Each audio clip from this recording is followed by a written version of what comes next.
特别早。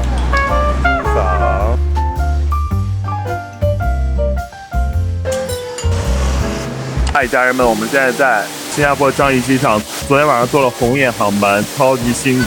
正好看到10点钟这个瀑布开始放水开闸，好多人，感觉这儿真的像疯狂动物城一样。我们今天中午约了一家很早的餐厅，然后现在过去要1个小时，我们去找小白来吃第一顿正宗的米其林1星羊惹菜。Let's go！ 这趟来新加坡呢，算是坐了红眼航班。等落地的时候呢，才刚刚早上5、6点钟，正好有一家休息室早上6点开门，我们就在里面躺着补了会儿觉，在休息室的浴室里梳妆打扮了一番，然后就支棱起来跟当地的朋友碰头，开启这一趟的新加坡之旅。刚走进这家餐厅呢，就知道来对地方了。雕花的屏风、木质桌椅，阳光透过天井洒落在白色的桌布上，好像穿越了时间，走进了一个私藏的博物馆。各种怀旧的老物件还有绿植错落其间，南洋情调弥漫在这个传统店屋里的各个角落。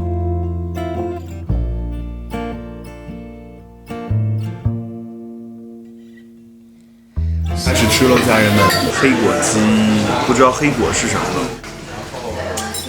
有一种吃完会长命百岁的感觉，有一点点中药的味道，感觉很健康。True Blue 是一家米其林1星，店里的娘惹风味特别足，而且它是一个小阁楼一样，有非常多的绿植，然后灯光就可以透过这个院子的小小的天井打下来。Oh my god， 是我超级喜欢那种风格。然后我们点了很多特色菜，我吃一下这个小金杯呢，要塞一点，还有加一点这种辣酱，还有点虾，哇。很好吃，还有点土豆的口感，而且温温热热的，这个壳不是那种薄脆，而是酥酥的口感，特别下酒感觉。吃一下这个牛肉咋样？真的很软烂，牛肉就是特别辣咖喱，虾酱菠萝，这虾酱一点也不咸也不腥，那种巧克力的发酵的味道，挺好吃的。吃一下这个香蕉糕，里面有一点点面粉和香蕉，不好说，有一种焦糖风味，像那个鸡蛋仔湿湿的。我吃一个木薯糕，糯叽叽。我们现在吃完饭了，回酒店 check in， 打了一辆小车。背后的这个博物馆也挺漂亮的，蓝蓝的，像 Tiffany 的颜色。这次住的这家叫 Doxton 奥图阁，然后在牛车水旁边，非常有南洋风格。嗨，家人们，我们到房间了。这个房间有一种住在新天地的感觉，因为是100年的老房子。我们住在牛车水，然后它是一个套房。给大家看一下，这有一个客厅，小客厅也只是，就这个层高还行，不会觉得特别矮。但是很恐怖的是，卧室刘子健这个大高个，这卧室看起来还不错，但是真的是很矮。你躺下。就是起床的时候会碰到头。这个晶莹剔透的，金光闪闪的，很有盖茨比的感觉。就虽然这个房间整体有点小，但也是给我升了套房吧。在新加坡的这个地段而言，真的是比较便宜的了，就是万豪下面比较便宜的酒店了。这次我们住在的街区呢叫 Doxton Hill， 附近的骑楼店屋呢也已经都有100年以上的历史了。每家店面的颜色呢都各有不同，随手就能找到精品咖啡店，也算是歪打正着选了一个非常满意的地段。斗鸡小队，还有一个穿红色高跟鞋，红色高跟鞋。我们现在就在这个牛车水附近溜达，这个 Maxwell 旁边这就有一个石阁，是 Lady Gaga 5月份的时候来开演唱会的时候打卡过。我们这2天应该也会去打卡一个石阁。行程的第1天，我们并没有来逛佛牙寺，但是佛牙寺背后的这家1923年就存在的老医院改造的建筑空间 Kada 里面正巧有一家想去的咖啡，避开下午室外的高温，喝杯咖啡消消暑。我们来到这个天台上，有一家面包店，已经没有面包了。我们下去找一家咖啡吧。其实这一栋楼里面都挺有怀旧南洋风的，像这种窗户啊，再搭配一点绿植，就特别漂亮。这个空间就很有包豪斯的感觉，很怀旧，很复古。然后这层2楼呢是个健身房，我们现在还是回1楼找咖啡店吧。随便选了一家小小的咖啡厅，大家一起分享一块彩虹吐司，弥补下刚刚没吃到楼上招牌面包的失落。出发去鱼尾狮之前呢，我们又回酒店喝了几杯酒，毕竟是免费的 Happy Hour， 绝对不能浪费。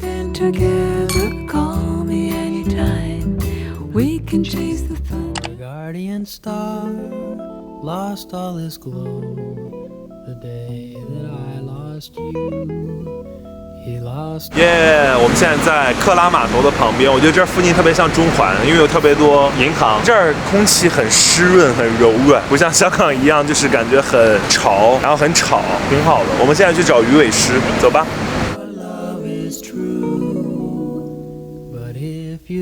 我们现在在鱼尾狮公园，好多人，然后背景呢就是巨大的帆船酒店。这个鱼和狮融合，我刚刚看了一下，是说新加坡是一个小渔村，从一条小鱼变成像狮子一样强盛的城市，就代表新加坡的精神和新加坡人民的勤劳勇敢，而且它是大概1960、1970年代建成的。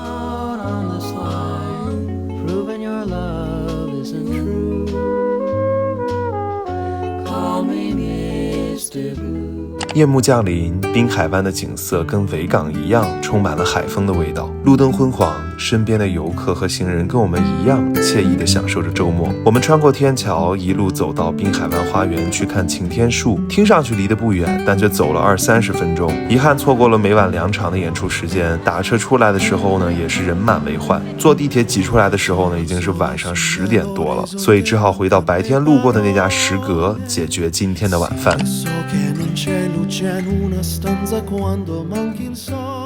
我们现在解散了，跟大部队就剩我跟刘子了。这个食阁呢，10点大部分就关门了。我们在挑选最后的开门的几家，拼凑一顿饭。天哪，我们等了半天，终于上菜了！天哪，刘子刚刚特别惨，排了30分钟的队，一家鸡饭，结果到他前一个人卖完了，我们又重新排了30分钟，终于等到这个鸡饭了。我的天，不可思议的鸡！我先尝尝这个鸡到底有什么不同，看起来很软烂的感觉，在新加坡路边抓的鸡，虽然但是确实不一样，鸡皮的存在感很低，鸡肉本身很爆汁，让人想赶紧再吃一块。现在来吃我今天的第一口乐沙，早上刘子健已经在休息室吃过了，像热干面，是很甜的汤底，不错不错。吃一口这个沙爹肉串肉，满满的花生酱，还买了一个大椰子，印着 Taylor Swift， 但是酸的一逼又苦，还是甘蔗汁比较甜，已经饿的加累的说不出来话了。价格说实话没有想象中那么贵，期待明天和后天的更多行程。嗨，大家早上好！窗外有这个树影飘摇，家人们早上好，起床了。刷个头发，今天穿的绿绿的，刘子也穿的绿绿的，感觉昨天穿的太显眼，在新加坡有点招摇。然后今天我们去吃当地特色的类似于手抓饭的一种饭，好像也是一家米其林，也不知道今天还有啥好玩的。其实新加坡真的挺小的，如果不去环影，不去那个圣淘沙的话，主岛好像这块儿，然后主要的特点建筑风格都围绕在牛车水，就我们住的这附近，其他的可能就比较分散了。然后其他你要像植物园、动物园都很远，你要拿出基本上大半天的时间，但我们时间也比较有限嘛，所以以吃为主。我们先去一个小商场买一杯 Mr. Coconut 那个特别火的椰奶冰沙。我们到这个商场了，它这有一个金色喷泉，下面好像还是有喷泉。新加坡人真的很喜欢水，他们说这个是发财喷泉，然后如果你围着这个喷泉走3圈的话呢，你就可以收获财富。找着找着就找到了 Mr. Coconut， 这可以自己点餐，这有点餐器。给刘子尝一下这个斑斓味的，加了太多甜了，太甜了，大家就喝原味的吧，别加那么多甜。而且我们选了半糖。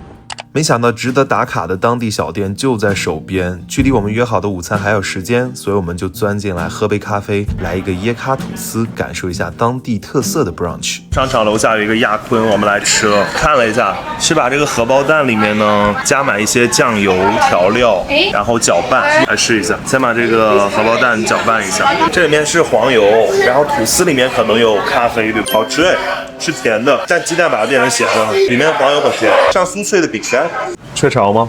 有点像，就是加了糖和奶的咖啡。还没吃午饭呢，哐哐整饱了。这一大坨才多少钱？5块钱就是不到40块钱哦，不到30块钱左右。去吃今天中午的餐厅。来新加坡怎么能不吃一顿椰浆饭呢？小白推荐我们在兰芝巷附近的这家 Coconut Club， 环境呢非常舒适，感觉晚上坐在这儿喝杯小酒呢也会很有情调。除了椰浆饭呢，店里还有很多经典的娘惹菜系。我们4个人呢就开始享受今天第一顿丰盛的正餐。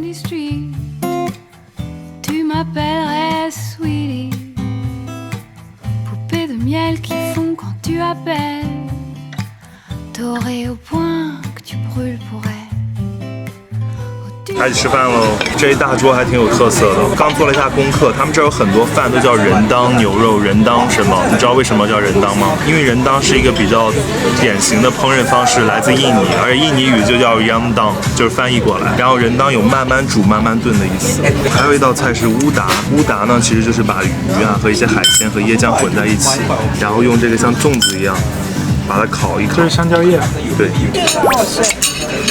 哇，好辣！这个猴头菇特别有纤维感，像肉一样。猴头菇吃出了完全不养生的风味。好好吃哦！吃一下甜品，家人们。很古早的烧子。花生、椰子糖吧，是椰子，这是热的糯米糕，上面是斑斓味，很香甜，全是椰子味，好吃。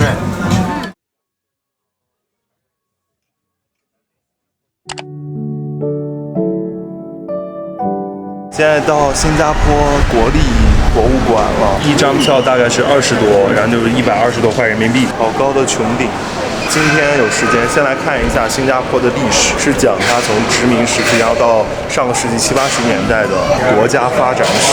其实整个国家博物馆呢有2、3个展厅，我们重点参观了1楼这个跟历史有关的区域，讲述了新加坡从殖民时期到抗日战争和建国后的发展史。其实整个展馆过去2、3年呢，似乎一直在反复翻新，据说是最近才重新出来跟民众见面。2个多小时的看展时间，让人沉浸地迷失在了历史的厚重中。推门出来，看到明媚的阳光洒在崭新洁白的墙面上，突然发现，其实幸福的生活距离贫穷和战乱也没有想象中遥远。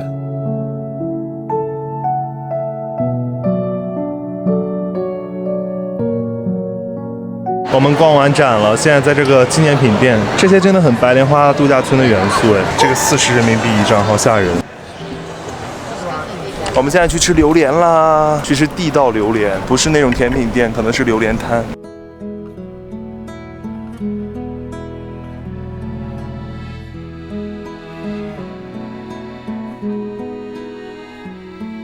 She's there just sitting at the table, thinking now that things won't be the same. 来吃榴莲啦，好香好香，非常强的人文感，因为这儿有一些会馆和红灯区。原来这叫人文感。对啊，就是有一些场所是你不太接触到的，但是人类的呼吸是需要这些地方存在的。虽然有一点乱，然后没有市区那么整洁，但会觉得这个城市还是挺丰厚的。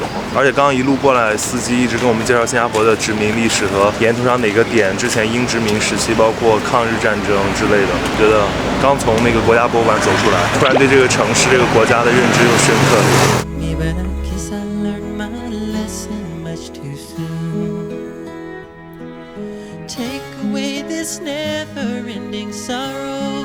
好他妈扎实哦！你手不扎吗？不扎，你帮我拖一下，不就没那么扎了吗？我你知道扎，我不扎吗？哇塞，这么大耶！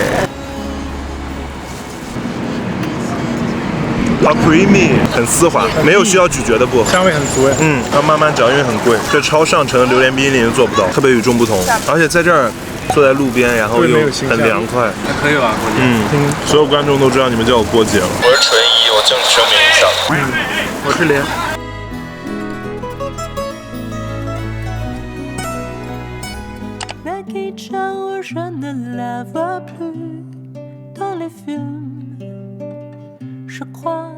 明辉田鸡粥到了，就在这个路边，但是这个队从点单处啊，一直排的这么远，估计吃不到了。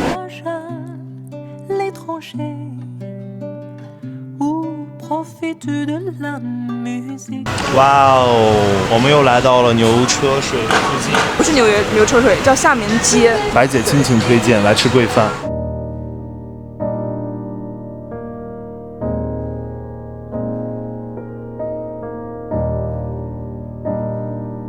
有种在吃新婚晚宴的感觉，真的第一次在那个包间里吃欧玛卡西。先吃一个螃蟹，香味很浓郁。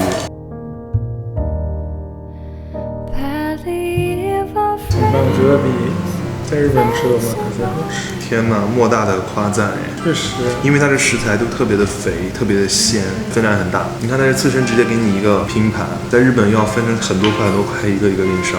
吃一下这个鲍鱼，温热的，口感确实还是就嚼劲，很鲜嫩，一点也不腥，香味很浓郁。 Ever asked before, ever just assured, as the sun will rise.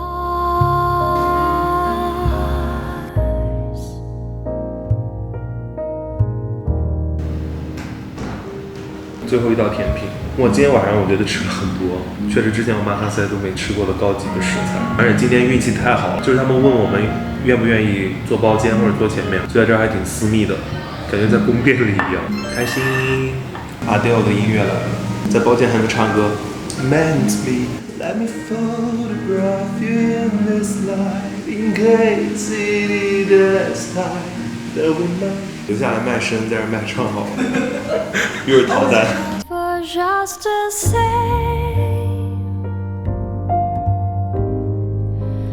ever was I 12点钟躺在床上纠结了好久，担心这次离开新加坡错过了田鸡粥，下次再来就不知道是什么时候了。所以我们就还是起床步行了10分钟，选择来到酒店附近的这家宵夜食阁。哇塞哇塞，上菜了，家人们！田鸡粥其实是有2种的，一种呢就是这种干锅的葱姜田鸡，然后配上这种白粥自己搭配，口味重的适合这个。然后我们还点了这个海南鸡饭，3种酱，还配了一个豆干。开始吃了，天哪，烫死算了，开动了。其实它是一个小小的类似于食阁了，昨天晚上有吃到。这个鸡是白水鸡，蘸一点点辣酱，蘸一点点酱油，蘸一点姜露，也是好吃，爽口嫩滑。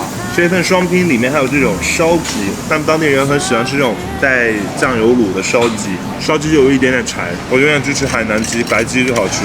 这个豆腐皮很古早味的卤汁味，这粥被熬的米都化了，特别的烂。跟广东白粥还不太一样，这米已经没有形状了。现在搭配一个牛蛙黄，这牛蛙里边的炒汤汁很多啊，是不是要把这汤汁浇到粥里面？我也不知道，我尝试一下。肉很紧实，这蛙好新鲜。这里边的酒味还挺重。 Oh my god！ 还好我刚刚从床上爬起来吃了，很满足。现在回国我一定会好好健身的。早上好，家人们，我们来吃早饭了，一会儿就要坐飞机走了。看着早饭还挺好的，是点餐制的，然后选择也挺多的。上菜了，这个菜是姜黄豆腐，姜黄豆腐，对，特地试了一下特色的。喜欢这桌菜，喜欢免费 ain't 的。 no flowers at my door. You do a lot of talking. I wanna sleep by your side. I never strayed. 我们现在在这个佛牙寺的旁边，这个寺也挺大的，感觉有点像静安寺呢。珍珠坊，我们现在在这儿溜达，想找一个叫宝塔街，然后里面有卖娘惹瓷砖的小文创店，看看能不能找到。找到了，就是这一家娘惹专家。 Quite understand though.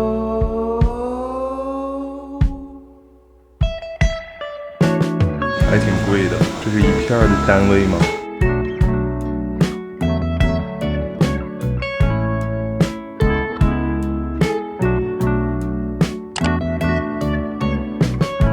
I love you and I still do my best. 这有潘丹巴拿面包蛋糕，我们打算打包带回去一些。这一个是90块钱。 You call me and then you turn your back. 到机场了，本来说来吃一个松发肉骨茶，结果你看那儿排队，是你要先取一个号才能来排队，号叫到你了才能站在这儿排，然后你再排到一个位置再去吃。但是如果你叫外带的话呢，就可以5到10分钟拿到。所以我们刚刚叫了一份外带的肉骨茶，但是你外带就不方便加汤，我就让他直接帮我多加一份汤，我们就在旁边找一个座位吃。而且外带会比正常的贵2块多。贵2块多，10块耶！一会儿尝尝什么味道。我们现在正在机场吃这个肉骨茶了，因为出境的那个口有一道安检，不让带水，其他吃的应该是没问题的。液体不可以过。给大家看一下，千辛万苦弄过来的肉骨茶，其实里面只有2块肉，3块。先喝一下汤，还是挺不一样的，非常浓郁，然后比我想象中咸很多，不是那种清淡风格的，有一点点胡椒味。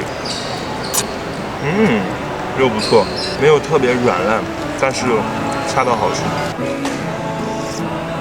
口味确实比我自己熬的重一点。对，咸了2到3倍。很浓缩的感觉，而且这都是龙骨，刘子说有药膳味，有一点点，但是挺好吃的，很甘甜，让人想一直吃。刘子一直这两天想吃的肉骨茶配油条，他们这个打包也挺好的，还是很酥脆的这个油条。